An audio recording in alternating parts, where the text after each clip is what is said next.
Você que está aí aprendendo inglês, com certeza já deve ter se deparado com o verbo to be. Só que junto do verbo to be em si, a gente também aprende os pronomes em inglês. Da mesma forma como no português, em que a gente tem os pronomes retos, oblíquos e pessoais. Nossa, forcei um pouco a memória, né? No inglês a gente também tem essa coisa toda, só que de uma forma muito mais simples. Então, hoje eu vim aqui te explicar cada uma dessas formas e como utilizar os pronomes da forma correta no inglês, mesmo que você não esteja mais no nível básico. É importante conhecer para você não dizer algo como you and me together e acabar passando mico aí. Então assiste o vídeo todo para não perder nenhuma dica. Como eu falei, quando a gente aprende o verbo to be, aprende também os pronomes pessoais, ou no inglês, subject pronouns. Esses aí são os mais utilizados, que seria o I, you, he, she, it, we, you, they. Mas por que eu tenho dois you? Simples, porque o you é utilizado para falar tanto de você quanto de vocês. A gente entende se é você ou vocês pelo contexto e pela situação em si. Em seguida, a gente tem os pronomes oblíquos, ou então object pronouns.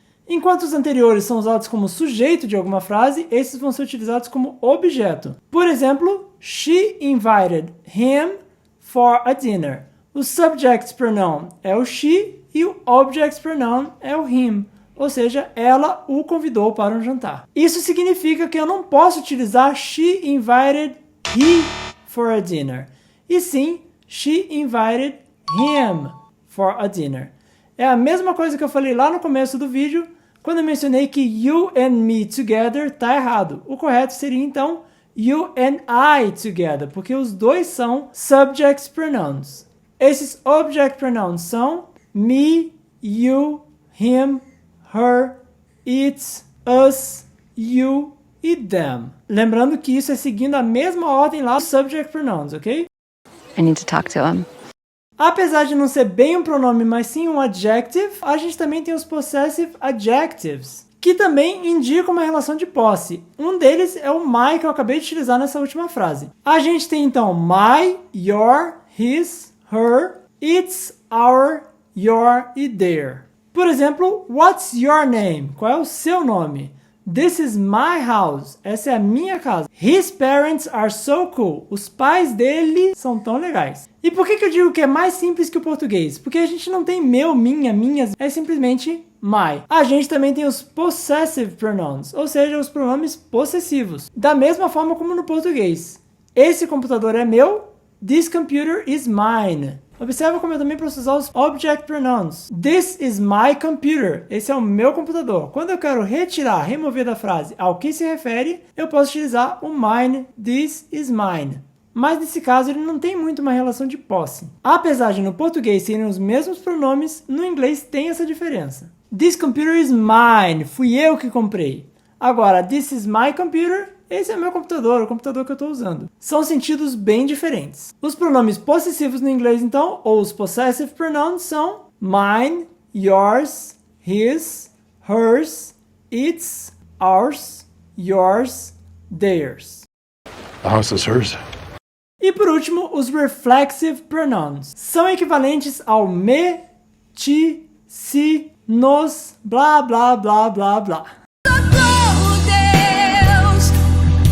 Geralmente são utilizados quando o sujeito e o objeto se referem à mesma pessoa. Por exemplo, eu tenho que acreditar em mim. I have to believe in myself. Nós compramos para nós uma casa.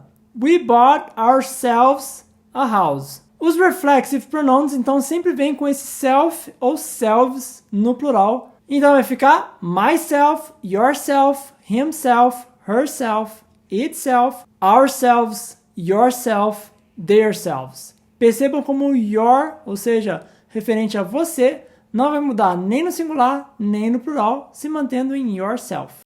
She and I. Her and I. Her and myself. Him and me, myself and I. We, too. Você que é tão velho aí quanto eu vai lembrar daquele filme Eu Mesmo e Irene. Pois é, o nome desse filme em inglês é Me, Myself and I.